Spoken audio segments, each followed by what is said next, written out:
قوم يا مصري، مصر دايما بتنادي، خد بنصري نصر دين وارض عليه.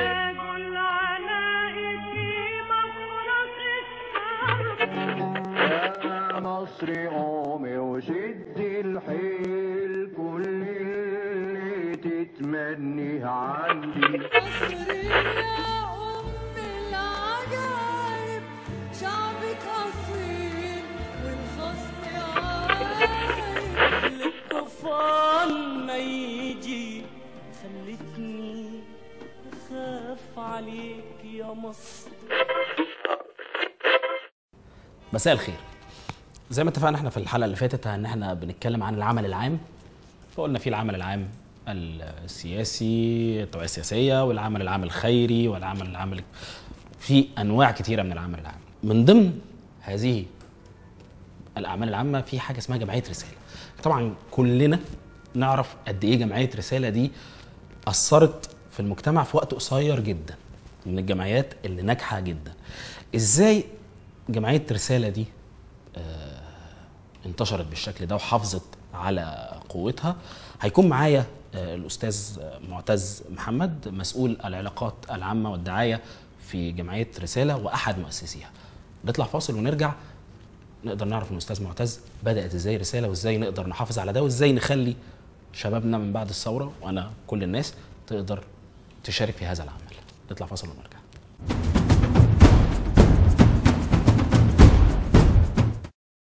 معايا الأستاذ معتز محمد، مسؤول الدعاية والعلاقات العامة في جمعية الرسالة وأحد مؤسسيها. ازيك يا أستاذ معتز؟ أستاذ معتز، عايزك تحكي لي كده أنت بدأت العمل العام إزاي، وفكرة رسالة نشأت منين؟ هو نشأت أثناء احنا كنا طلاب، الكلام ده في سنة 99 2000 ما شاء الله. الواحد وهو شاب عنده طاقة ووقت وعاوز يعمل حاجة، ودايما بيكون عنده مثالية تغيير المجتمع وعاوز يعمل حاجة لبلده ولمجتمعه. فكان ده قبل وجود رسالة أو قبل أن وجود أصلا أي نشاط تطوعي أو خيري في مصر. يعني حتى كان النشاط الخيري والتطوعي والعمل الخيري مقصور على كبار السن ان هم يساعدوا الايتام وغيره. فتوجهت للعمل السياسي شويه. وساعتها طبعا كان الموضوع ده قبل الثوره بسنين، فكان العمل السياسي برضه في النهايه محكوم باطر وقواعد معينه. 99 2000 ما كانش في حد بيتكلم في السياسه بالظبط. فانت ما كانش قدامك غير توجه واحد للحزب الوطني او الوفد. بالفعل رحت قعدت في الوفد شويه. ما رحتش الحزب الوطني؟ ما قدرتش اروح الحزب الوطني الحقيقه. استاذ معتز بيقول انه ما راحش الحزب الوطني. فرحت الوفد برضه، ما لم اعجب يعني بالموضوع خالص. ومكان في النهايه كمان مش هنعمل حاجه. يعني هو في الاخر لقيتها ان هو صفسطائيه بس، كلام وخناقات مكاتب، مفيش اي ناتج على الارض هيفيد اي حد. ففي الاخر انا برضو مش عارف، مجرد شعارات يعني. بالظبط مفيش تفريغ حقيقي للطاقه. وده اللي حصل، ان هي الطاقه اللي طلعت فجرت الناس كلها وعملت الثوره. هو لو كانوا سابوا يعني حتى كان هدفك في الاول العمل العام السياسي مش الخيري خالص، انت كنت رايح اتجاه السياسه، انك تعمل توعيه سياسيه بالظبط في الوقت ده. كويس. فكانت اي مظاهره بتاعت اي شيء بمط فيها، مش مهم هي ايديولوجيتها ايه، بس مسجل امن دوله رسميا طبعا. اصلا تعمل اي حاجه وخلاص، بتحس انك بتغير بلدك بشكل ما. في الوقت ده طلعت رساله، يعني كاسره جوه كليه هندسه، وانا كنت بالصدفه واحد من الطلاب، هو الدكتور شريف عبد العظيم الفاوندر بتاع رساله، كان بيدي محاضرات في اتصالات، قسم اتصالات، وانا كنت قسم باور. فالمفترض هو ما يديناش، بس سبحان الله لاجل الصدفه السعيده خدنا ماده بتاعت اتصالات، فجاء استاذ من اتصالات يديها لنا في قسم باور. فكان الدكتور شريف هي سنتي بس او سنه كمان ثانيه، وبعدها هو رجع ثاني قسمه، يعني بس رجع عشان يدينا ويرجع ثاني. فساعتها كان بيدينا في وسط المحاضرات كده عن اخلاقيات العمل، وازاي يعني ايه تحب بلدك، يعني انت مسؤول عن مجتمعك بالفعل مش بالكلام. وكان بيدي المحاضرات دي في ربع ساعه في وسط المحاضرات العاديه بتاعته بتاعت ماده الاتصالات. فتحمس بقى شويه شباب، قعد يتكلم كذا سنه يعني، وبعدين في مره من المرات تحمس شويه شباب وراحوا قعدوا معاه وقالوا احنا لازم نعمل حاجه. حضرتك كنت من ضمن الشباب دول؟ يعني في اول قعده دول لا كانوا معايا وحضرنا وكل حاجه، بس انا يعني كنت برضه ستيل لسه مهتم بالعمل السياسي بالظبط. ف يعني اصحابي وتعالى معانا، لا تمام، بس متابع وبحضر المحاضرات دي وكل حاجه. فقالوا نعمل اسره اسمها اسره رساله، وقرروا ان هي يبقى اسمها رساله ليه؟ عشان تحمل رساله للمجتمع، رساله اخلاقيه. كويس. هي فكره رساله انها تنشر اخلاقيات ومثل وقيم معينه للمجتمع. ما كانش برضه فكره رساله في الاول تقديم العمل الخيري، عشان بس ده يكون واضح للناس. كانت كل الفكره، كانت ايه الاهداف او ايه الفكره؟ الهدف ان الناس بتحب بلادها بره بجد، من خلال ان انا اعاملك كويس في الشارع، ان انا اركن في مكان كويس، ان انا ما اكسرش اشاره، ده حب البلدي، ما احب بلدي ان انا ما ارميش زباله في الشارع، ان انا ما اكذبش على الناس، ان انا لما ابقى مهندس ما اغشش في طب خليني ده ياخدني النقطه، معلش. لا اتفضل. انا اللي اعرفه، اعتقد انه ناس كتيره زيي او يمكن انا من اجهل الناس، يعني اللي اعرفه ان الرساله يعني عمل خيري، بمعنى ان انا هجيب لبس من المنطقه الفلانيه فانا بغسله وبكويه وبديه للي محتاج. انا بروح بزور المناطق اللي هي مثلا يعني عندهم نواقص في حاجات معينه وبعملها. هو ده اللي انا اعرفه عن رساله. فواضح انه في اهداف تانية غير ده انا ما اعرفهاش، فلو حضرتك تقول لي ايه الاهداف التانية. هو اللي هيصدمك شويه والكلام ده يمكن قله اللي يعرفوه، ان ليس هدف رساله الرئيسي هو مساعده الفقراء. ليس ده هو ده بالنسبه لي هو ده الهدف اللي موجود، ده الوحيد اعتقد يعني. ده الهدف يمكن الثاني او الثالث.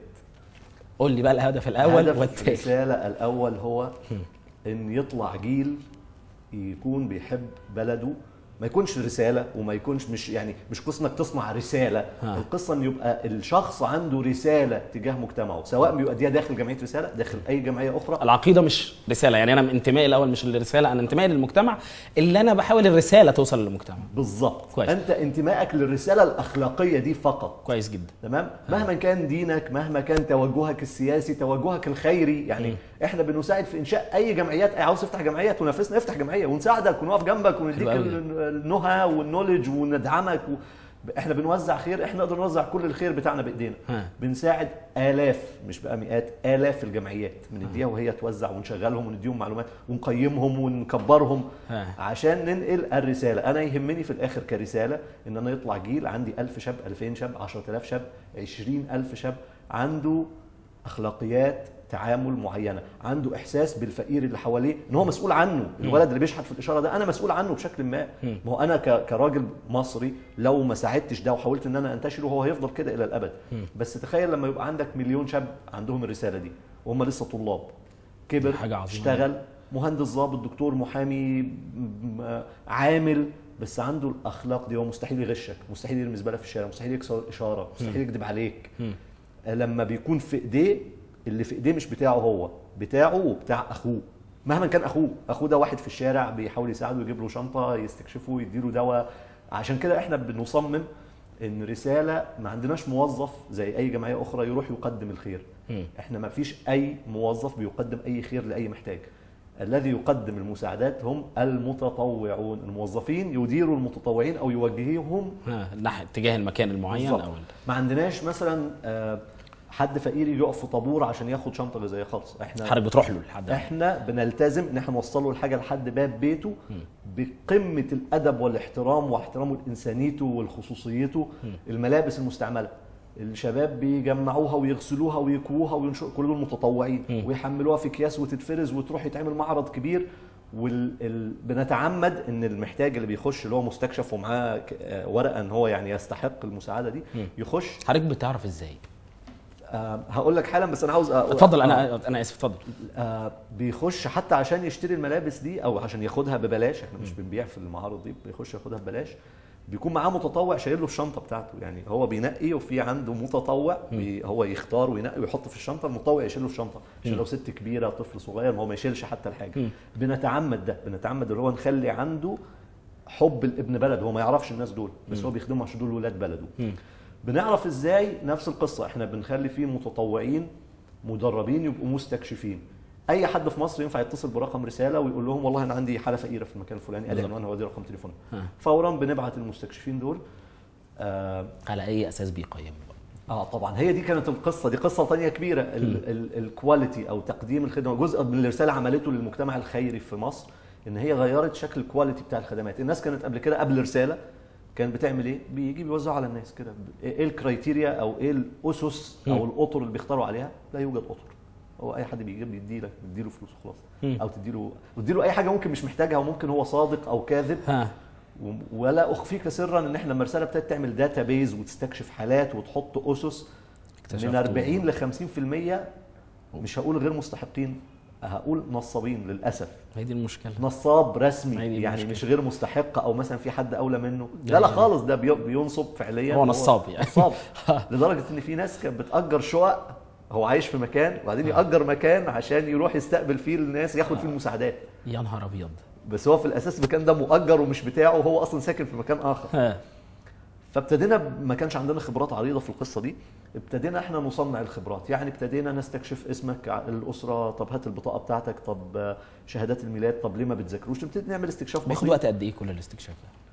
الاستكشاف كان في الاول بياخد يعني 5 دقائق، بتخش بقى بتاخد شويه معلومات بسيطه كده. لا حاليا بعد ما اكتشفته بقى ال 40 هو دلوقتي طبعا ابتدينا برضو يعني ان احنا الموضوع ده احنا صنعناه بايدينا صنعا، فكان من 5 دقائق لبعض الناس وصلوا ان هو بيروح بقى ينام جنب البيت ويقعد يعني في ناس تطرفت في الموضوع ده. في الاخر احنا اللي انا مش هسيبك انا هعرفك. وكان بيدعبس يعني يشك ورا واحد، فبقى يروح للجيران ويتابعه يومين ويكتشف وراه مصيبه يعني بشكل ما. بس برضو ما كانش في وقت ان احنا نعمل كده عشان يبقى عندك عدد ضخم، عندك مئات الالوف من الاسر محطوطه عندك في داتابيز.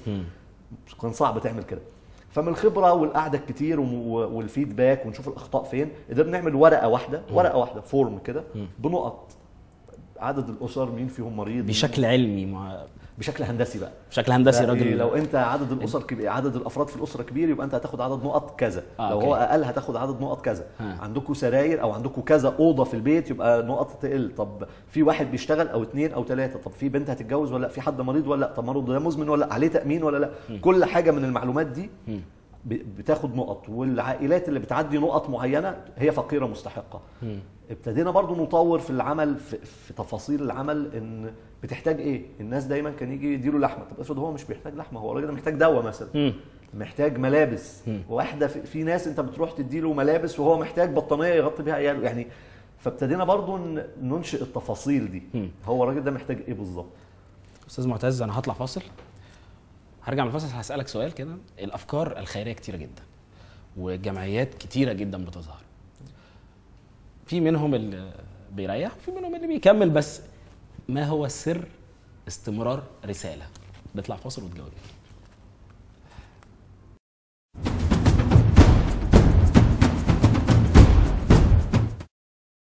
استاذ معتز، ما هو سر استمرار رساله؟ هو انت حضرتك سالت السؤال، في جمعيات كتيره شغاله. مصر فيها في حدود 26,000 جمعيه مشهره، جمعيه خيريه مشهره. هنقول في كام، 5 كبار 10 كبار في مصر. وسر استمرار رساله هو ان احنا دورنا ايه اللي بيخلي الجمعيات تكبر وتستمر. احنا ما اشتغلناش كده اعتباطا يعني. قبل ما كنا بنعمل اي خطوه كان في فريق بيقعد ويخطط ويفكر ويشوف العالم وصل لحد فين. فالإدارة هي علم وفن، وتنمية المؤسسات رسالة تدار كمؤسسة ربحية. هي غير ربحية بس احنا بنديرها بشكل مؤسسي. احنا عندنا عدد موظفين كبير جدا، عندنا ملايين المتطوعين، عندنا آلاف من الموظفين اللي بيديروا العمل ده. فدورنا ازاي تنجح بقوة المؤسسات او الجمعيات الخيرية. اولا حددنا الاهداف اللي هنشتغل عليها، شفنا المجتمع محتاج ايه وادينا له احتياجه. كويس. فده كان جزء رئيسي لقوة العمل. تاني حاجة بصينا على الجودة، ازاي تقدم عمل خيري بجودة عالية، ازاي توصل للمحتاج، ازاي تخلي في ثقة بينك وبين المتبرع. ما توزعش عشوائي، ما توزعش على اي حد، توزع على المحتاج وتديله اللي هو عاوزه. الجزء الاخر ان انت بتوزع بايد المتبرع. يعني حضرتك بتتبرع لرسالة بملابس، مين اللي بيفرز الملابس دي؟ انت ساكن في اي مكان مهندسين هرم دقي. اللي بيفرز المهندسين ده متطوع من المنطقه اللي انت ساكن فيها. ان في الاخر انا فرع المهندسين اللي بيتقبل تبرعات المهندسين، المتطوعين اللي فيه في الاغلب من المهندسين. منطقه المهندسين، ابنك، اخوك، اختك، مامتك، حد من الدائره بتاعتك دي هو اللي بيفرز الملابس وهو اللي بيكويها وهو اللي بيحملها وهو اللي بيروح يوزعها على الفقير. فانت عامل شفافيه. الحاجات بتروح فين؟ ابنك يقول لك الحاجات راحت فين، خلص الموضوع. فبقى في ثقه مرعبه بينك وبين المتبرع بتاعك. هو في الاخر شايف، هو في الاخر ممكن هو بنفسه يوزع. يعني واحد بيكفل الاسره، هو ممكن يروح، احنا بنقول له الاسره دي محتاجه، ممكن تتبرع لها. فده عمل مصداقيه وسمعه قويه جدا. زائد ان انت خدت طاقه، في طاقه مهدره. الامم بتكبر وتنمو بالحركه، حركه الشباب وطاقتهم. حلو. فرساله خلت الطاقه بتاعت الشباب دي هي اللي بتجر رساله. المؤسسه الضخمه دي بتجر. ازاي اقدر انشر ده على مستوى العمل العام كله؟ مش شرط العمل العام الخيري، كمان العمل العام السياسي. وخاصه ان احنا حاليا وما بعد الثوره مصر كلها بتفتي في السياسه واحنا معاها. يعني كلنا كشباب كده، انت وانت معدي على الناصيه بتلاقي 5 6 شباب بيفتوا في اي حاجه في اي حته، بس هم عندهم طاقه، هم فعلا عايزين يفيدوا البلد. ازاي استغل طاقه الشباب دي، وازاي استغل طاقه الشباب دي، وازاي استغل طاقه اللي فاهم يجي وينزل ويلف على الناس دي ويوعيهم كعمل عام. ازاي؟ هو انت حضرتك سالت سؤال انا بحب اقرا شويه. فكل العلماء اللي بيسافروا راجل مهندس، ما انا مشكلتي مع المهندسين كده، ياخدوا الكلام يبدا يفندها واحده واحده.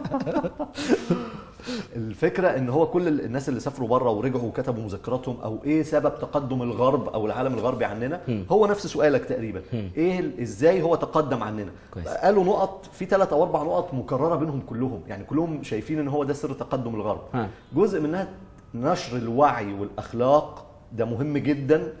والجزء الثاني وده بقى الاهم وده الجميع ذكروه، القدره على العمل في فريق.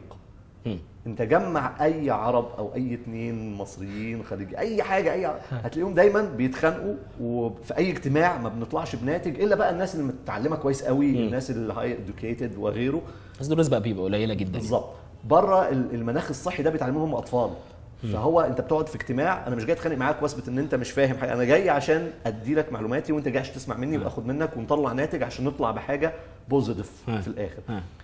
فالفكره انك احنا عاملين ده في رساله جو اي نشاط خيري. احنا عندنا 24 نشاط خيري رئيسي، داخلهم في حدود 110 نشاط تطوعي.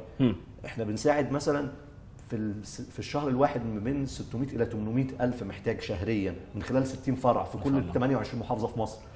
من خلال شباب متطوعين هم اللي بيعملوا كده. بيقعدوا في اسس معينه عشان انت نقعد في اجتماع في اخلاق لازم تكون سايده بيني وبينك، تسمع لك وتسمع لي، في دور في الكلام، في وقت معين كلنا لازم نتكلم على قد الدور، بتقول حاجه، الحاجات المكرره ما تتقالش، ما سفهش من رايك، في شويه اخلاقيات كده، الحاجات اللي بنشوفها بره بس. بالظبط. انت لازم تلتزم بيها انت عشان تبقى متطوع في رساله، ما عليكش اي التزام تاني، هو بس لازم تلتزم بالاخلاقيات دي. كويس قوي. الاقدم بتحترم الاقدميه، الاقدم بيقول اللي عنده، انت بتسمع منه، بتحاول تطور عليه، بيكون عليك مسؤوليات، فبننقل خبره، بعلمك حاجات جديده، بديك اخلاقيات للتعامل، فما بيحصلش الفتوى اللي حضرتك بتقوله ده. الناس بتفتي عشان ما عندوش معلومات، انت مش عندك المعلومه فانت قاعد بتفتي، بتطلع اي هلاوس واشاعات عشان انت مش عارف كل المعلومه، انت عارف جزء صغير منها. فبننشر الوعي ده، ما تقولش، ما تتكلمش غير لما تسمع كل المعلومه وبعدين ابتدي تطور عليها بعد ما تكون سمعتها من اللي نفذوها في الاول. كويس. فنقل الخبرات ده مهم جدا. الاولويه والنجاح للي بيشتغل اكتر، مش الاقدم والاكثر صحوبيه او خالص.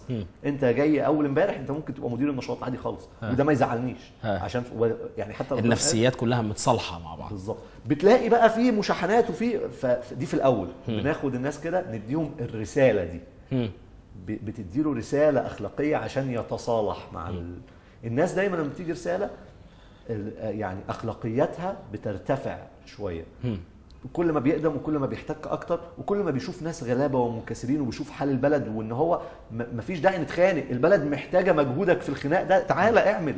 انت بتتخانق ليه؟ عاوز تبقى مدير؟ تعالى اشتغل، في مليون قافله ممكن تحاول توظف طاقته يعني. بالظبط. ازاي توظف طاقه الراجل اللي لسه متخرج من الكليه جديد وبيحاول يدور على شغل؟ توظف طاقته ازاي؟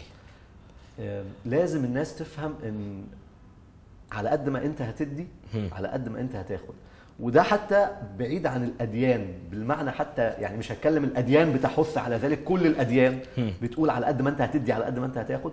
الفكر العام على قد ما انا هدي لك سعاده وابتسام ربنا او عداله الحياه، حتى عداله الحياه هتدي لك ده، انت بتساعد ناس ربنا هيساعدك، هتقف جنب حد هتلاقي هي كده. فالناس بتجرب ده بنفسها.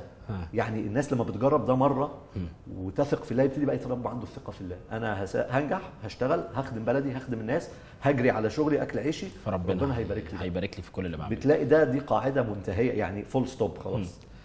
حضرتك في العمل العام زي ما قلت لي من 2000 من 99 2000 او 1000، ما هو الفرق في شغلك في العمل العام ما قبل الثوره وما بعد الثوره؟ لانه اكيد العمل العام بيتاثر بالحياه السياسيه. ايه الفرق؟ هو على المستوى الخيري الوضع في مصر من زمان وهو كان صعب، بلدنا فيها ثروات ضخمه ولكن عندنا مشكله في توزيع الثروات، فكان في طبقات مرتفعه، في ناس فقراء جدا جدا جدا جدا. المشكله اللي كانت بتواجهنا قبل الثوره كلها هو ان كان كل شيء في مصر بيدار بهاجس او بمنظومه امنيه، القوانين محطوطه برؤيه الامن مش برؤيه الناس اللي عاوزه تشتغل على الارض. فده كان من اكتر يعني اكتر شيء كان مؤثر على العمل الخيري في مصر هو النظره الامنيه للاحداث. دايما الامن كان بيحاول يفهم انت تابع لمين، انت ليه بتساعد الناس، انت عندك اجنده ما، طب انا هعمل ايه ان انا اساعد؟ بس هو لسه لغايه دلوقتي كده. بص هو يعني بعد الثوره الوضع يعني ربما في الدهاليز يكون ده موجود، بس على الاقل ظاهريا مش موجود. فده خلى عليك مسؤوليه اكتر. يعني انت حتى قبل كده كنت بتيجي مناطق الامن كان يمنعك تنزل او عندهم مشاكل فيها فما بتشتغلش فيها بحريتك. دلوقتي فتحت يعني ايه يبقى عندي عمل، معلش انا اسف ان هقف عند، يعني ايه انا داخل اعمل عمل خيري في المنطقه دي فانا عندي فيها مشكله كامن امنعك؟ كان بيمنعك تفتح فروع في مثلا في اماكن معينه كتيره باي ذا واي، يعني مش عاوز اقول اماكن، بيمنعك انك تشتغل فيها. قول الاماكن. يعني مثلا خط القناه بالكامل ممنوع تفتح فيه، في كل القناه دي ممنوع تفتح فيها اي فرع خيري اي جمعيه. سيناء ممنوع بالكامل تفتح فيها. ليه؟ والله ليه دي يعني انا ما فهمتهمش. يعني انا حاولت افهم، لسه ما عرفتش لغايه دلوقتي. ما عرفتش على فكره هو ليه لحد دلوقتي.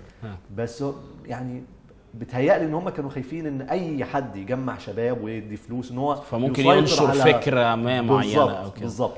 فانا كنت بقول له طب ما هو احنا يعني انت اي حد بينشر فكره، طب انت اديتني ترخيص ليه؟ ما هو انت اكيد تاكدت ان انا مش بنشر اي فكره. طب ما هو يعني اشمعنى؟ طب ما انت خايف مني، ما انا بنشر في القاهره يعني بنشر في حته يعني القاهره عصب يعني. انت كان يعني عندهم في القاهره في اماكن كان بيمنعنا ننزل فيها. انت لازم تنزل قافله او تنزل تساعد ناس، تعمل قافله طبيه في اي مكان لازم تاخد موافقه ضابط امن الدوله في المكان الفلاني. شويه شباب عاوزين يتجمعوا ينزلوا يساعدوا في مكان، لازم القافله بالكامل ضباط امن الدوله يوافقوا عليها. فكان يعني اوقات في مناطق على الحدود او غيره افهم ان هم يكونوا عندهم خوف لعلاقات دوليه وغيره، يعني ده انا اتفهمه. ولكن كان في حاجات تانية غير مفهومه الحقيقه، بس يعني كانت والدليل ان هو ربما ده ما كانش ضروري قوي، ان احنا خلاص الدنيا ماشيه دلوقتي والحياه كويسه وساعدنا ناس كتير وفي ناس كتير كانت محتاجه، ما كنتش شايف ان في داعي للتضييق. ده ما قبل الثوره قصدي. ده قبل الثوره كان في مشاكل. لكن حاليا بعد الثوره مفيش مشاكل. عايز اسال حضرتك على المتطوعين كمان، انت لمست ايه اكيد في الشاب اللي بيجي لك قبل الثوره كان عامل ازاي، وبعد الثوره كسيكولوجيه اختلفت؟ تمام. بس هطلع فاصل وترجع لي كمان. اتفضل. نطلع فاصل.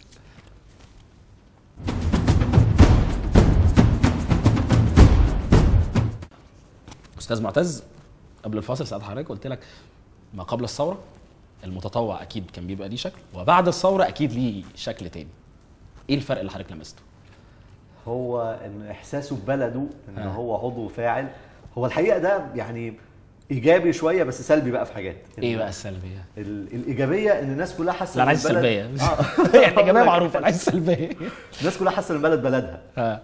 فكله بقى بيعمل بلدي، بس في نفس الوقت ما هي البلد بلدي بقى. ما خلاص من النهارده البلد دي بلدنا، ما اعرفش. فكل واحد بقى معدلات الفتو عاليه قوي. شكرا. والناس عندها الرغبه في تغيير المجتمع، بس كل واحد عاوز انا اللي اغير المجتمع.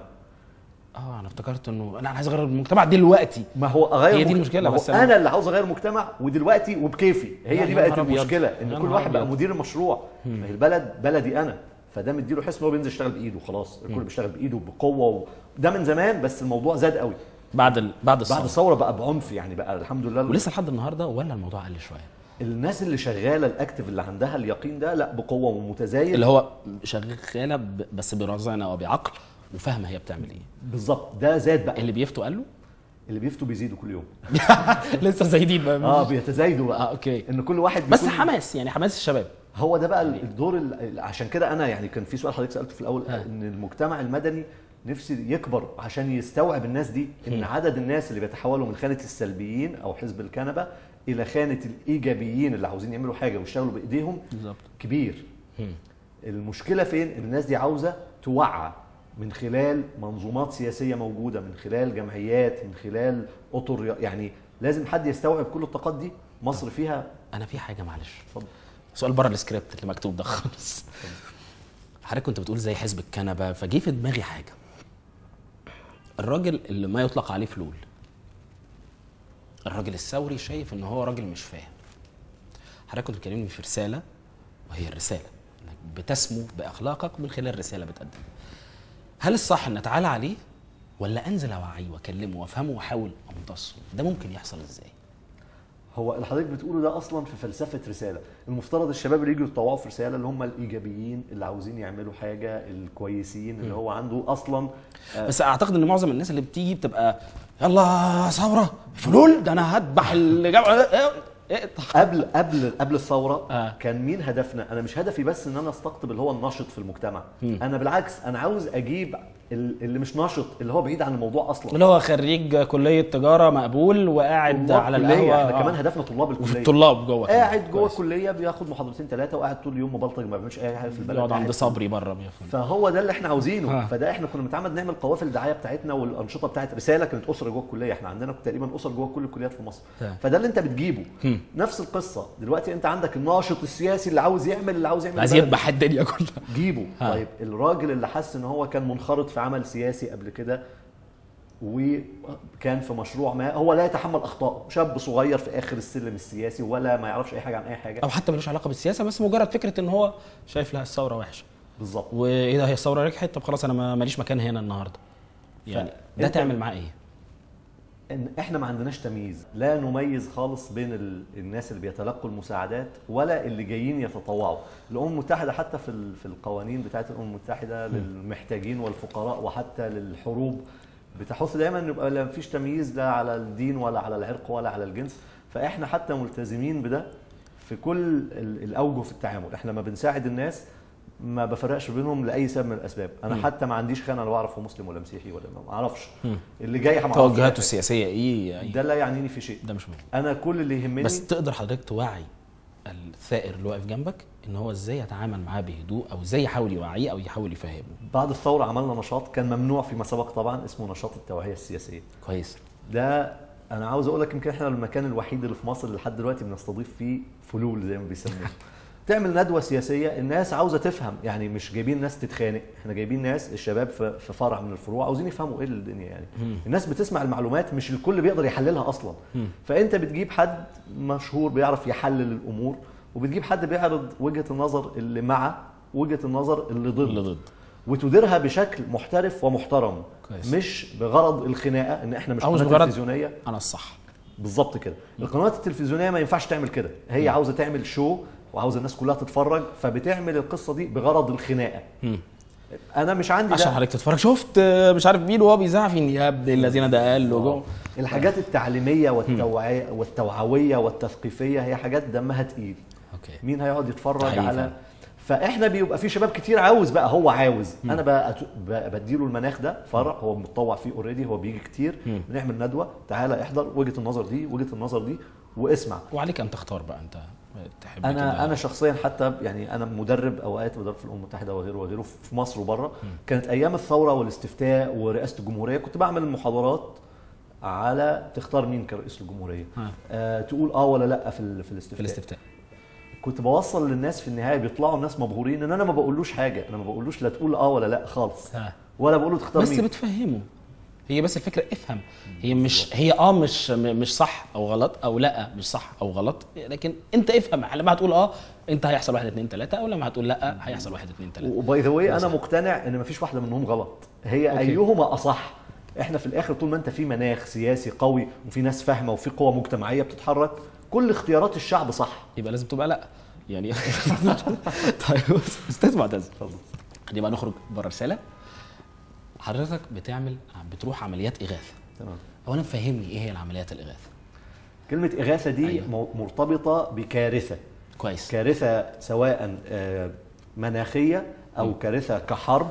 المهم بيبقى حدث فجائي حصل، زلزال، فيضان، حرب، قصف، مجاعه.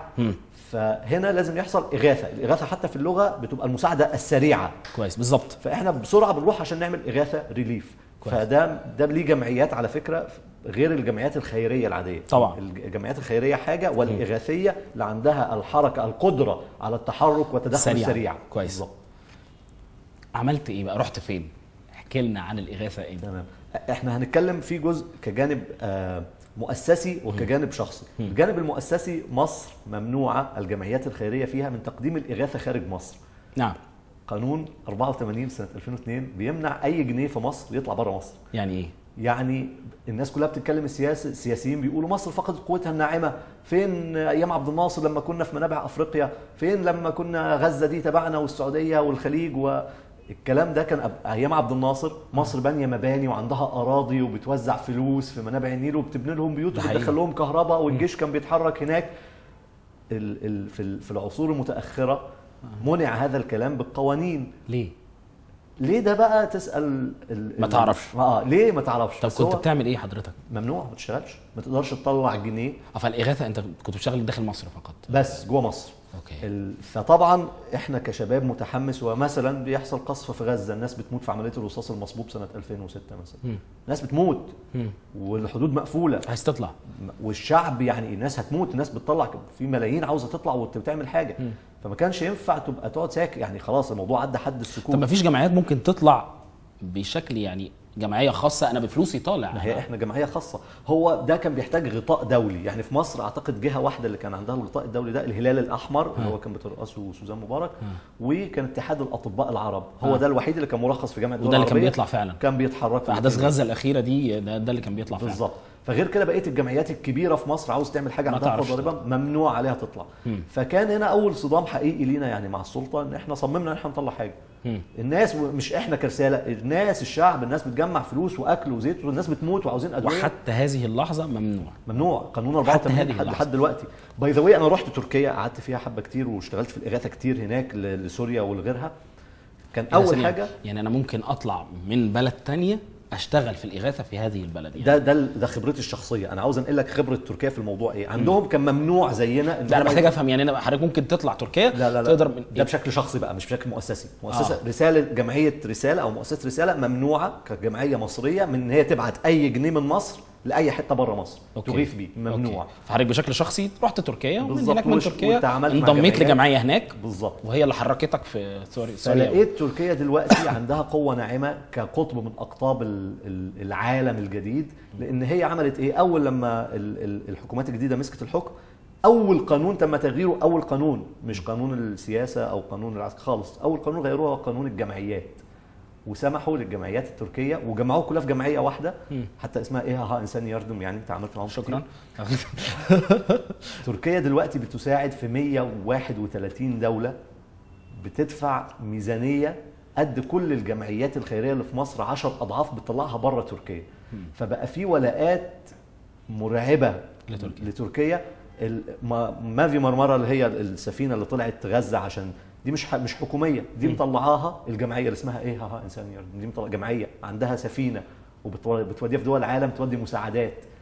فيعني انت لو رحت غزه، الاتراك وضعهم اكتر بكتير من المصريين. تخيل انت الحدود في الحدود، ودي بهزله. هي دي القوه الناعمه بتاعتنا بتضيع. منابع افريقيا والنيل لا مفيش اصلا، مفيش قوه. انت عاوز نعمل حاجه مش قادرين نطلع، ممنوع عليا اطلع اي حاجه هناك. بص احنا خدنا وعود ان احنا هنبقى تركيا. اتمنى يعني. وانا اتمنى. استاذ معتز انا بشكرك جدا، واتمنى ان يكون في زي حضرتك كتير، واتمنى ان جمعيه رساله تقدر فعلا تدي الرساله، مش زي ما انت قلت 20,000، لا اتمنى 90 مليون يبقى كلنا يعني، الله اعلم، يمكن فجاه ننام ونصحى نبقى في اليوتوبيا يمكن. انا بشكر حضرتك جدا، شكرا، اتشرفت بمقابله حضرتك. اشوفكم الاسبوع الجاي ان شاء الله. قوم يا مصري، مصر دايما بتناديك، موت في نصري، نصر دين وارض عليك.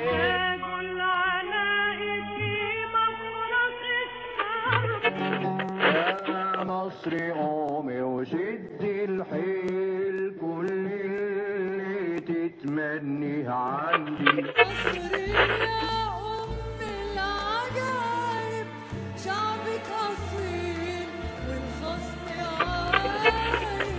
الطوفان ما يجي خلتني أخاف عليك يا مصر.